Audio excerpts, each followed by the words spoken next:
Hi guys, so I'm here with my reading wrap up for the month of August. I'm really happy with the amount I got read in August. I read 1, 2, 3, 4, 5, 6, 7, 8, 9, 10. I read 11 books. Really happy with that. For the most part, I enjoyed pretty much everything that I read, but I do have everything written down in front of me so that I don't forget anything like I did last month. Somehow I managed to forget a book that I read last month, so brilliant. The first 3 books that I read were all part of the same series. It's part of the Driven series by... Actually, I read 4 books in that series, but I read one later on in the month, but I'll include it now because it makes sense. So I read 4 books that are part of the same series, part of the Driven series by K. Bromberg. I'll insert the covers now.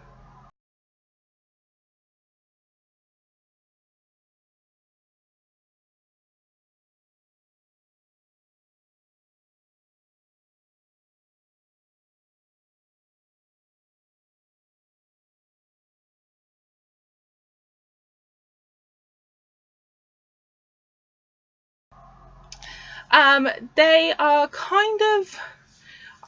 I hate comparing things to 50 Shades, but it's kind of what it is a little bit, and it's just been made into like a movie for Passionflix, and it's about a guy called Colton and a woman called Riley, and they're kind of opposites really.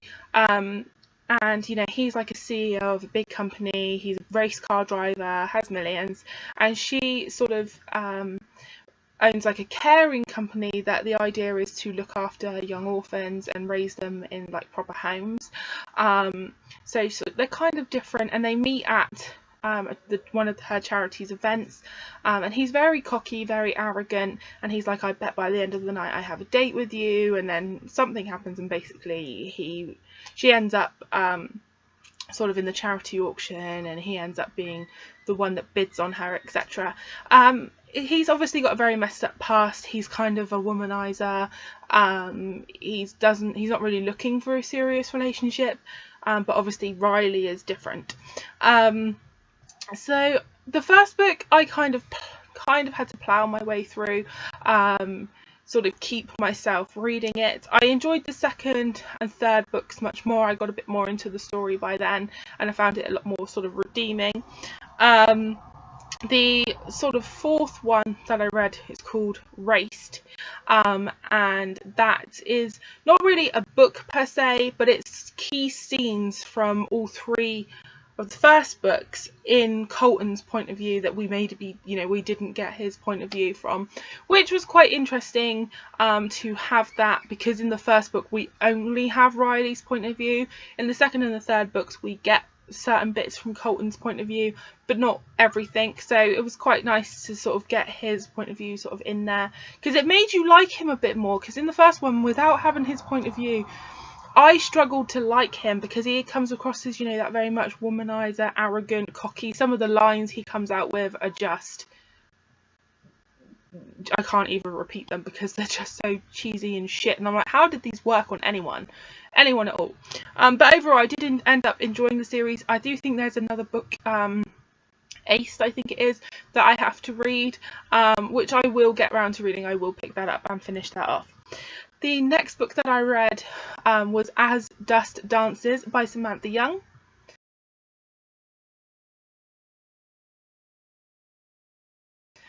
I love this book. I think it might actually be my favourite book of the month. I devoured this book. I read it in 24 hours. I stayed up late to read it. As soon as I started reading it, I was absolutely hooked. I loved it. I like Samantha Young's books anyway. As you can see, they're above me just there. I really enjoy her books. But this one I think might be one of my favourites of hers. The only thing about this one, I'm not going to say that I didn't like, because I absolutely loved the book and I gave it 5 out of 5. The Driven series I gave sort of between 3.5 to 4. That series, I just realised I didn't say that. But As Dust Dances, I definitely gave 5 out of 5. The only thing is we don't get the guy's point of view. Most of her books we don't. I mean, her On Dublin Street series, there we don't get the guy's point of view. So I wasn't completely surprised, you know, that we didn't get that. I would have liked it because I loved the story. So basically, Skylar was the lead singer of an American rock band or alternative band, and then something tragic happened to her, and she basically just fell off the face of the earth. No one knows where she is. She's just absolutely disappeared, and she's actually made herself homeless basically because she doesn't want to access any of her money so people will know where she is. She is busking on the streets of Edinburgh, just trying to get by. She's living in a tent, and then this guy Killian sees her and he has a proposition for her. He wants her to record an album. He's a music producer, and she basically says, go to hell, I'm not interested. But then something happens to her on the streets where she needs help, and he basically says, I will help you, but you must do this because I know who you are. And it goes from there. So it's kind of at the beginning a very antagonistic relationship. It's not love at first sight whatsoever. Killian comes across as a bit of a control freak asshole, but that changes. You see a different side to him, and it was just such a good book. Like I say, I was absolutely hooked from the moment I started reading it, and I couldn't put it down. So like I say, I read it in about 24 hours. I absolutely loved it. I've been recommending it to everyone since. I've got my boss at work reading it. Yeah, absolutely loved it. So the next book that I read was kind of a novella, and that was So Much More by J. Daniels.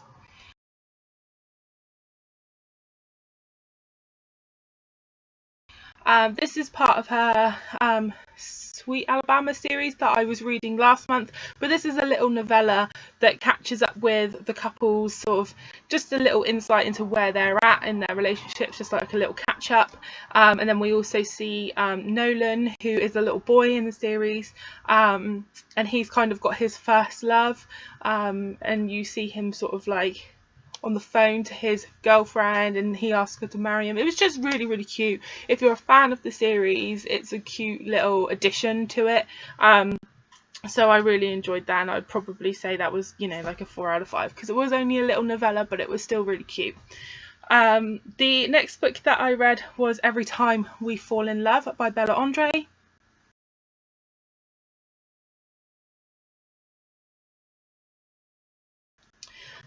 This is one of her Sullivan books. I absolutely love the Sullivans. If you guys have been following my channel for any length of time, I always read the Sullivan books kind of as they come out, thereabouts. They're just really cute. The Sullivans is an absolutely huge family. They're based all over, so you've got like the Seattle books and then like the New York Sullivans. So there's this huge extended family, and you know, each book is a different member of the Sullivans family getting their own story. It's just really, really cute. I love it. And yeah, like I say, I've been reading it for years. This one was really cute. It was like a second chance romance. Harry and Molly met when they were in college, but Harry's family had a lot going on and he couldn't really commit to her, so he broke things off. They were both brokenhearted. Years later, it turns out that actually Molly was pregnant and she had their daughter, but she didn't realise it was Harry's child. But it was such a cute story, and yeah, I would recommend sort of reading the Sullivans in kind of reading order. You don't have to, because they are sort of standalone. You know, each story is individual, but I feel like you get more out of it when you read them as a whole. But yeah, really, really enjoyed that and gave it 4 out of 5. The next book that I read was The King of Bourbon Street by Thea Dessau.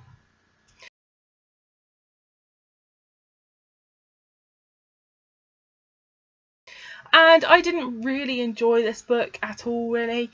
It was about sort of a young heiress, can't even really remember her name, and then this sort of rich New Orleans hotelier. She's basically gone to New Orleans to try and escape her really controlling mother, who, you know, wants to use her to marry someone that she doesn't really want to, and there she meets Sol, and they're kind of in this weird relationship, and you know, he's still friends with his ex-wife, and they obviously had a very weird and wacky sex life, and he used to be the sub and now he wants to be a dom, and it was all just really weird.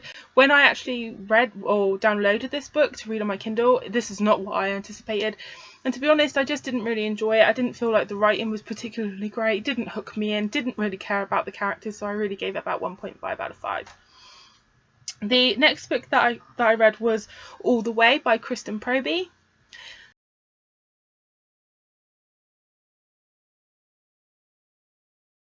And this is the first book in her new series, and for me it was kind of a disappointment because I love Kristen Proby's books. You know, I read hers again sort of as they come out. I'm a big fan of her With Me in Seattle series. I love her, oh my gosh, there's one where it's set in New Orleans, which is my favourite of hers. I love her Love Under the Big Sky series, so I was really excited for a new series by her, but it just fell a little flat. I didn't feel any chemistry between the two main characters. I didn't like feel the romance between them at all. I just felt like there was nothing there. And their names were Finn and London, but they was just, to me, it just didn't feel like a romance book. And there's some drama, some conflict that comes to a head towards the end of the book, but it was resolved in like a page. There was no real dramatic climax, there was no like dun dun dun, there was no real fear factor. It's all just flat the whole way through, so I was really disappointed by this book because I was excited for a new series by her, but compared to literally all the other books that I've read by her, this is the one I have enjoyed the least, so I had to give it half marks at 2.5 out of 5. And the last book that I read, I was spurred to pick this up, and that's Tower of Dawn by Sarah J Maas. So this is kind of, is it like 6.5 in the Throne of Glass series, and this book is all about Cole basically and his quest to the southern continent and to help rally an army. So we only really get Cole's, Nesrin's, and new character called Irene, her point of view. In this book there's no Aelin or Rowan, anyone, because it's all set away from the rest of the series as they've gone off on their own mission. You do obviously have to read this in conjunction with the other books, otherwise it will make absolutely zero sense. But I'm obviously really excited for Kingdom of Ash that releases next month now, and I was spurred to pick this on obviously because that is coming out, but also because I've got a ticket to the Sarah J Maas event in London in November. So when I booked that ticket I was just so excited. I was like, I must read something by Sarah J Maas, and this was waiting for me basically, so I picked this up. It was really good to go back into that world. I absolutely love this series. Cole is one of my favourite characters. I really feel for him. So Crown of Midnight for me was one of the most heartbreaking books I've ever read, but I was really glad to see him kind of finding his way in this book. There is moments where it's not all action because there's a lot of sort of suspense, and it obviously is quite political because they're trying to rally help for their cause. So it's not all action all of the time, but I still was really into it and everything that was going on. So yeah, I really enjoyed this and gave it 5 out of 5. So that's absolutely everything that I read in August, guys. Definitely this time, haven't left anything out. So yeah, thanks so much for watching, guys, and I'll see you all soon. Happy reading.